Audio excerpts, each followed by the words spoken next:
I'll introduce myself first a little bit and talk about what I will present today. So my name is Murat. I have been in the technology field for about 26, 27 years. And for the majority of that time, I've called myself an architect. And I've always kind of cringed when I said that because it seems to have a bad connotation, at least in lots of the organizations I worked at. A colleague of mine called Pierre is there. Last November, we published a book, and we called the book Continuous Architecture, and that's what I want to talk about today. The reason we wrote the book was we both, and I work at Deutsche Bank, though full disclosure, anything I'm talking here today has good or bad, nothing to do with my current employer, nor is it relates to Pierre's current employer, who is Pierre works for Travelers in the United States. He and I worked many, many years ago together as architects, as consultants, and had a lot of good ideas, or we think good ideas, and we wanted to collect them in is architecture as we know it, or we used to know it, long time ago, still relevant in today's world of technology and IT. So I'll talk a little bit about that. And it's really not a prescriptive approach. It's just really a collection of ideas and principles, etc., which we hope you'll understand today. Before that, I just want to get an understanding of the audience, and I'll do something I usually don't like presenters doing, because I ask the audience a few questions. But I promise I won't pick on anyone and ask them to follow up with that. But it's just, if I could get a show of hands on a few questions. So how many in the audience would call themselves an architect? So rough hands, I'm getting at, I guess, 1/6 or one of the audience. How many would call themselves a developer? Okay, that's everyone. So you're the ones that normally don't, I guess, disagree with architects or have kind of challenges with them. Maybe, maybe not. How many would call themselves a manager, project manager, or in management layer, etc.? Okay, so about the same number of architects overwhelmed by the developers. That's good. How many of you play a musical instrument? That's about more than half. How many own a pet? Okay, more people play musical instruments than own pets. And how many of you vote regularly in elections? Okay, that's actually very good. So it's better. Anyway, so that was just to understand the audience a little bit. So let me start the talk. So first, a few slides on context, before introducing the concept of continuous architecture. I mean, what is architecture? There's lots of, and in the book we try to give some definitions, but it's really about looking at the software you're developing or the system you're developing and dealing it at a level of abstraction, right? You want to, and you make certain decisions how the system should be structured. That's a very loose definition, but that's the way most people understand architecture in the current world. Architects, just basically because of the name, we always love to refer to real architects, the ones that actually build buildings. And I put something of Frank Gehry out there, which is a building he and someone else, which I can't remember his name, but Vlado Milinic, built in Prague, which is the dancing house that's supposed to be Fred Astaire and Ginger Rogers is what that was influenced by. I mean, that building itself is very interesting. There have been some, it's been removed from the internet since, but if you Googled that about 5 years ago or something, there were lots of debates over how well the building functioned because of the air circulation. So it gives a very well-known architect, and it gives interesting thoughts about difference between form and function. But I think software architecture is more, especially today when we're looking at continuous delivery and Agile, it's always referring to building architecture is probably incorrect. It's probably better to think of growing organisms or how things grow. And that's a better way of thinking about architecture. But another thing is saying that basically the basic tenets of good architecture hasn't changed. There's always, if you read The Mythical Man Month from Frederick Brooks, which is written years ago on his experience of building the IBM systems, everything he says is actually still valid today. I think what has changed, though, is the technology landscape. Basically, we deal in an environment as IT groups. Actually, I'll ask one more question. How many people work in what you might call a medium to large organization? So you're in the IT division of a medium to large organization. So that's about half of the audience. So the pressure you get is to deliver quickly is much more than it was before. You can't just say, I'll release every 6 months, I'll release every, wait for the next release next year, etc.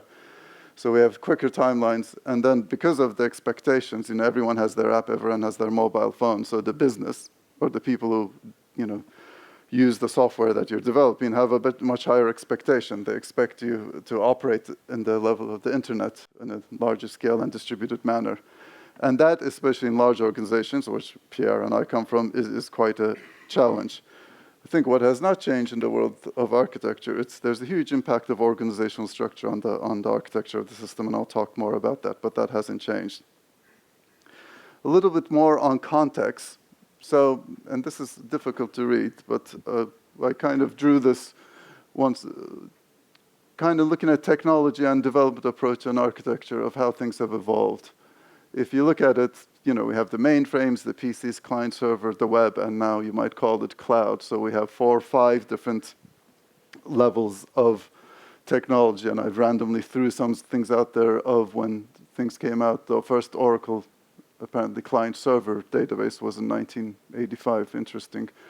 SOAP came out in 1998. It's now totally obsolete. Amazon Web Services is 2006.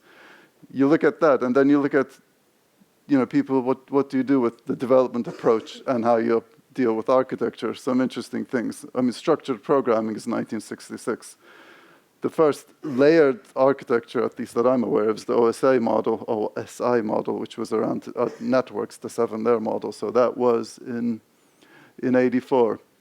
And then what actually happened was there's the mid-90s, a huge amount of things happened. That's when object-oriented analysis and design was very fashionable. Use cases, design patterns, the 4+1 model, the CMM maturity model, they all came out in the 90s. So it's just interesting to think about that. And then we had Agile and continuous delivery and things like SAFe. So that's just I found it very interesting to think about it when we started thinking about this concept of how technology and architecture and approach to architecture, develop and support each other, hopefully. So what is, continuous architecture? Just a few words out there, but when we were talking to publishers about the book, and this came out, this very 1990s diagram came out from that conversation with the publisher of what is the book about. And it's really about bridging the gap, we think. If you need to build a cathedral, if you caricaturize it to a level, you could say that the Agile developer is basically saying, where's the shovel? And your traditional architect saying, where's the 5-year plan? And it's really to try to balance that. A few keywords out there is, I think real world is very important. What we say is that it's a huge debate of what is the architecture? How do you physically hold the architecture in your hands? Is it, some people love to draw these huge diagrams and paste it on the wall with lots of complex arrows between them. Other people might give you a UML model that they've developed in a tool. Other people might give you a Word document. My premise is the architecture is actually the code that's running in production. The architecture is actually what's there. The role of the architect is to influence that. It's not to create these diagrams, documents, or things like that. So real world is an important concept.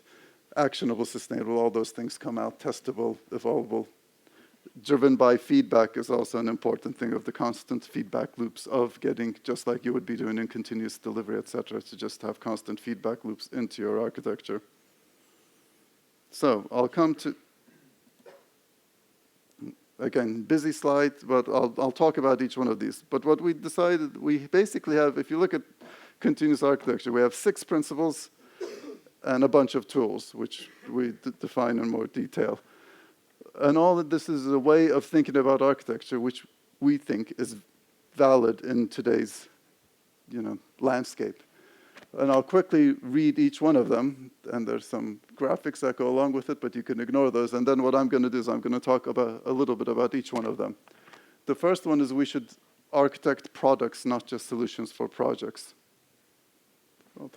The second one is when you architect, you focus on the quality attributes, not on functional requirements. So that's basically quality attributes, i.e. non-functional requirements. The third one, almost straight from the Agile world, is you should delay design decisions until they are absolutely necessary. I think that's a quite key one.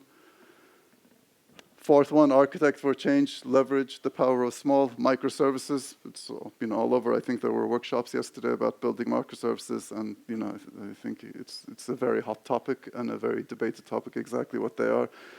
But regardless, the concept of small, loosely coupled components, stateless services, etc., has been around for a long time. Architect for build, test, and deploy, which basically means, again, going to lots of organizations, architects basically worry about the structure of the system. They don't architect the test environment or the deployment. They're not really worried about how that is structured. And what this is saying is that they should be. The architect's role doesn't just stop of saying, here, guys, here's a bunch of diagrams, or here's a bunch of design decisions. Good luck in your test and deployment cycle, and give me a call if you have any problems.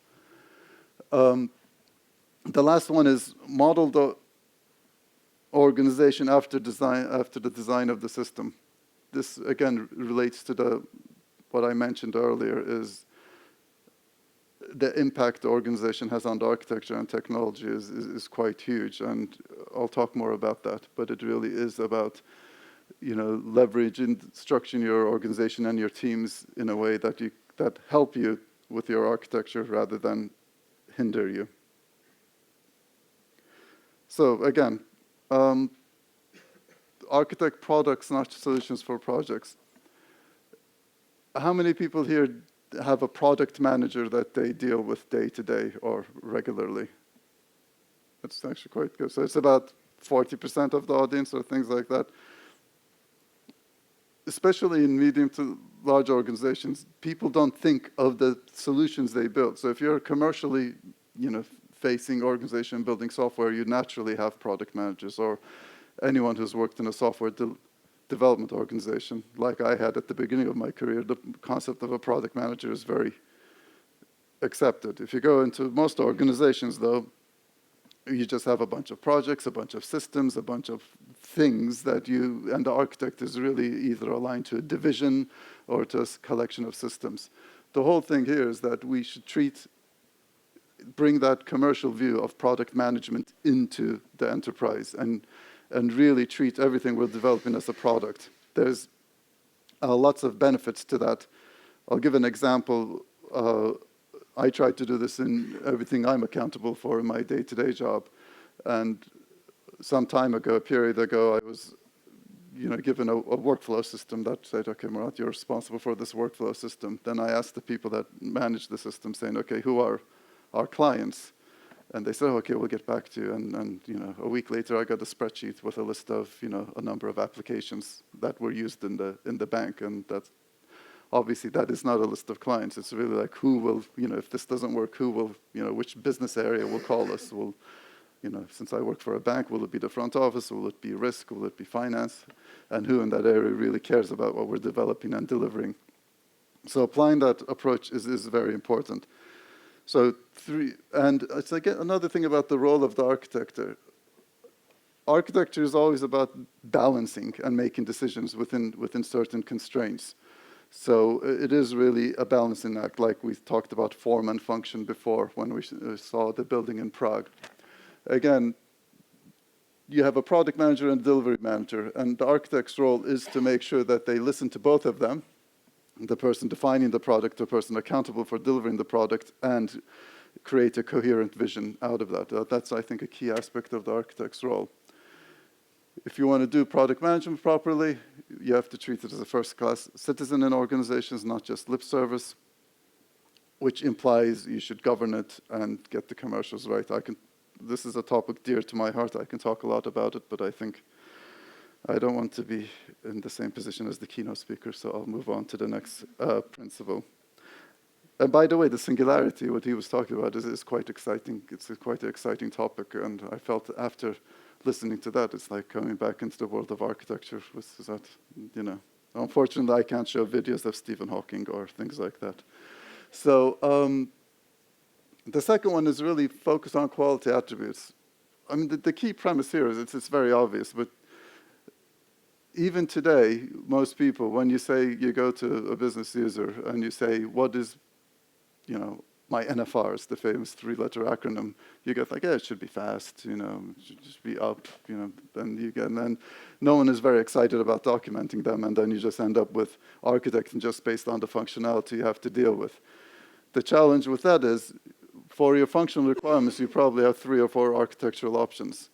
For your quality attributes or non-functional requirements, you only have 1 or 2 options, and that's why. So that's really important to think about.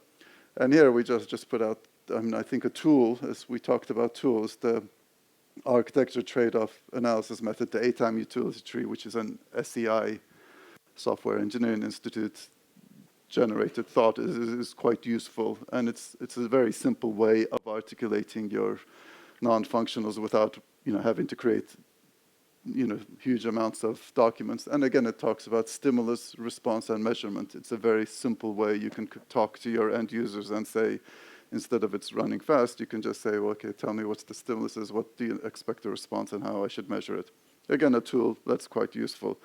But even if you don't use the tool, really focus on your non-functionals. This is delay design decisions until they are absolutely necessary. This is our third principle. So I did my master's thesis years ago on something called simulated annealing. And that taught me probably a very important thing. And annealing is, as you might know, is the process you use to cool steel down. Simulated annealing is a way that it's mathematically to find the optimal node so that you don't get stuck in a local. If you want to find a high point or low point, you don't get stuck in a local valley. You can actually go all the way and find the real local point you need to go in the space that you're trying to solve. So you just run lots of probabilistic algorithms. But the interesting thing about what was an eye-opener for me is that if you cool steel too quickly, it cracks. Right? That's what they do. That's the process of annealing, of cooling steel. And then when I did my simulated annealing, if I let the algorithm try to come to a conclusion too quickly, I would get cracked images. And every day, or not every day, hopefully not every day, but quite often in my day-to-day career, I find people making design decisions too early on, which immediately makes me jump to those vision of those cracked images, because I think you'll end up with a brittle architecture if you end up making your design decisions too early on. It doesn't mean don't make them, or don't make any decisions, which is also another, this analysis paralysis mode. But it's really important that we and it makes this back to minimum viable product or minimum viable architecture. Really, and almost takes a step back to the non-functionals. Like we say, oh, it should be a very configurable system. Then we need a rules engine. There's lots of decisions we jump to because we haven't understood our non-functionals, and we haven't really, we jump to a lot of decisions early on because we feel the pressure to make decisions. And the thing is, keep your system simple and only make it more complex when you have to. An important related topic is on the bottom right-hand side. Is we have a blog which we very rarely update, and once in a while, though, someone reads it and gives us feedback. And when we presented some of these ideas very early on, someone asked the question, what is the unit of work of an architect? Like, you could measure a developer, you can measure lots of things, or a tester, and they go, I ran 6 test cases out of 22, and blah, blah, blah, and they can draw metrics and all that type of stuff. What is the unit of work of an architect? After thinking about it, the architect's unit of work is really an architectural decision. If you don't do anything else as an architect, you should make sure that the correct decisions, and we have a more full-fledged definition, but the architect's role is to make sure that the right decisions are made for the product, so it has a coherent vision. And that was quite an eye-opener for me, because that's quite important. And we talk a lot about architectural decisions and how you can relate it to your backlog, et cetera, in the book. But the key thing I message from this one is, don't overcomplicate your architecture too soon. And also, really, the unit of work is an architectural decision, which is, including myself, quite appalling that how little effort we put in really understanding them and documenting them and making them in a clear manner. Another little sidetrack, people, when I've talked about this, have asked, do you apply everything you've talked about here in your day-to-day work? And I guess my best answer is I try, but I'm not sure I'm always successful. So again, these are just ideas and principles that we strongly believe in. It takes quite a lot of day-to-day focus to try to apply them. Again, architect for change, leverage the power of small. This is the microservices world, I think, or it doesn't have to be, but that's what everyone understands these days. And I'm probably not the most qualified person to talk about microservices. But I tried to, I drew a little thing there. Does anyone recognize that's the monolith in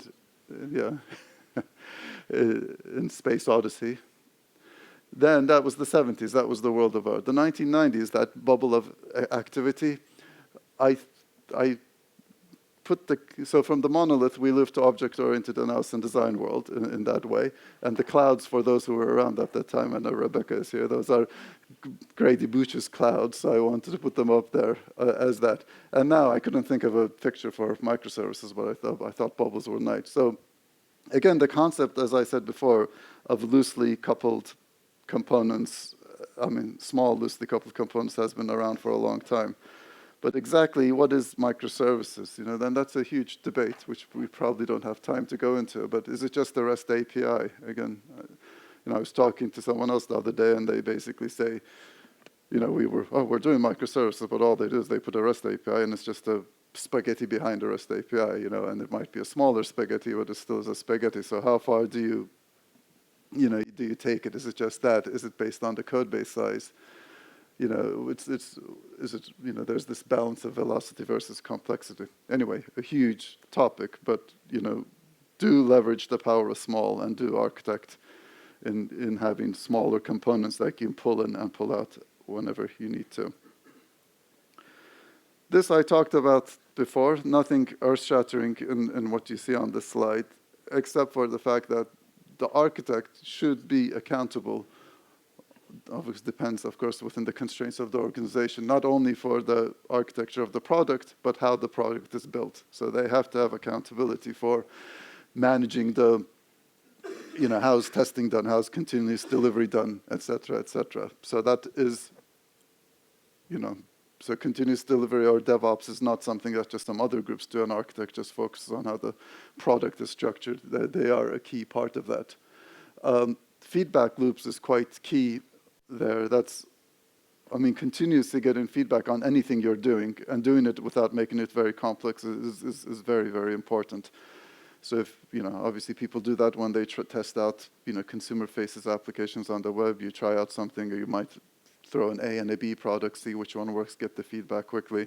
It's the same thing for your architecture. You have to make sure that you get feedback from your architecture as quickly as you can. So that just that supports the, minimal viable architecture I talked about before, continuous delivery, and feeding those things in. And we have quite a lot of ideas on how to implement that in the continuous delivery cycle. Last principle, but not least, I guess I don't know why I have no idea why we ordered the principles in this manner. So I think it was just the first time we wrote them. So there's no inherent logic in the structure. I guess everyone has talked about Conway's law, which is quite interesting. It basically says, organizations with design systems are constrained to produce designs which are copies of the communication structures of the organizations. Very powerful statement, though, because he has a very interesting, if you read his paper, which was written in 1968, and he was focused not on just software. His paper was really about just systems, right? And this is 1968. But at that time, one example he gives in that paper is they had 2 teams to write, I think it was a Ada compiler, but I don't know, 6. But it was a compiler, and he had 2 teams that wrote it to 2 groups to write a compiler for the same language. One was in 2 teams, the other one was set up in 3 teams. The first group ended up their compiler with 2 components and the other one with 3 components, and that was basically it. So the way he set up the teams, or he or whoever decided those teams were, ended up with how the compiler was architected, how many components it has. So it's a very powerful law. So 2 things on this is basically, one, I think there's at the macro level and at the micro level. So if you look at the micro level, all this is saying is make sure that you have, what we call, or I like to call them feature teams or coherent teams that have, your team should consist of all these roles or any other roles. So don't have a separate testing team. Don't have a separate deployment team. Your team is structured. If you're going to build a component, you basically have a backlog, and you have a team that can take items off that backlog, do the analysis, do the testing, do any database or whatever technologies you're using, all those changes as one cohesive unit. The more you have separate teams doing different things, the more difficult it's to develop. So that's, I guess, the micro view of this thing. The macro thing is just be aware of your organizational constraints, and if you can't change them, at least don't fight them unnecessarily, because the organization will impose constraints on you, and the larger the organization is, and I work in quite a large one, the more those constraints are. And I'm talking about political constraints and how things are related. So be cognizant of them and try to take advantage of them where you can, and don't fight them where you can't. Because going back to an architect is there to make decisions within the constraints that they're aware of, and the organization constraints are some of them. So that was quickly a run through of the 6 principles. And if we have a case study we put in the book, which is it's actually from what Pierre's experience. So, and not the best diagram in the world, but I'll just quickly use that as an example to tie up and talk about each of the principles one more time. And basically, this was a mobile shopping system that they needed to develop, and some conceptual architecture, pretty, again, going back to what is an architecture? Is it really this diagram? No. But how did they apply the principles while doing this? So the principle 1 was products. Think about products. The team, when they were asked to build this mobile shopping system, realized there's already a web-based product in the organization that allows people to get quotes. So instead of building a new system, they basically got together with that team, looked at their product roadmap, and enhanced their product roadmap. So that was basically, a huge win already there. Again, principle 2, they identified performance as a top quality attribute. There's more details about exactly how that was constructed. But what they did is then they could do a basic prototype in a week, and they thought the base architecture they had for the system was working fine. So again, it's look at the quality attribute and trying to see, and going back to this continuous feedback loops, etc. Just create a prototype, run it, see how it is, and move on. Principle 3, delayed design decisions. Basically, they did not introduce caching capabilities because they thought that quality attribute was met fine in their current architecture, because again, and they did not use a rules engine. So again, it's very tempting to throw in lots of additional components because you see a lot of non-functionals that you might at some day meet. Actually, another example I have is there was a huge pressure from a group to build, basically introduce a new web server technology into the organization I was working at, and the guy said it's going to be huge because everyone is going to use it, and thousands of users, and they're going to hit it at this rate. What the services you guys have aren't sufficient, so we need to introduce X, Y, Z. And we all got excited. We introduced XYZ. I visited the team 2 years later. I said, how's it going? And they're like, yeah, it's fine, but the users never showed up, So we just, so we actually didn't need to introduce that technology if we had, thought about it properly. But it's very easy to get excited about everything's going to explode and make decisions early on. The Principal Phone, Principal 4, they didn't use any vendor-specific extensions so that they could swap in their database in and out, and wherever they could in the business service layer. And they had some existing services. They actually built new services that existed next to them. So it was their new microservices. Principle 5 was, and this is a few years ago, they went for a container-based approach. I guess containers are, quite popular these, but that was the architect's decision, is to actually use one of the container technologies out there to deliver and deploy the application. And then Principle 6, in summary, is basically they said there were the 3 capabilities they had: obtain quotes, place an order, and order fulfillment, and they actually structured their teams around those 3 components. And that's just kind of, I think, helps to bring back these principles and how they could be applied in, I guess, a case study. So that's really it I think I'm within my 30 minutes. I try to first. So, well, we have our book, we have our blog, there's our emails for both of us, and our Twitter things. But in summary, continuous architecture, just to wrap it up, it's a set of principles, and it's I guess some tools that you can use in your day-to-day life. And I think they do capture what we believe is the mindset of most architects, and it's how can you make architecture real and relevant and not something that sits on the side and is on this constant conflict with either developers, other teams, or the rest of the organization. So that's all I have to say. Thank you very much.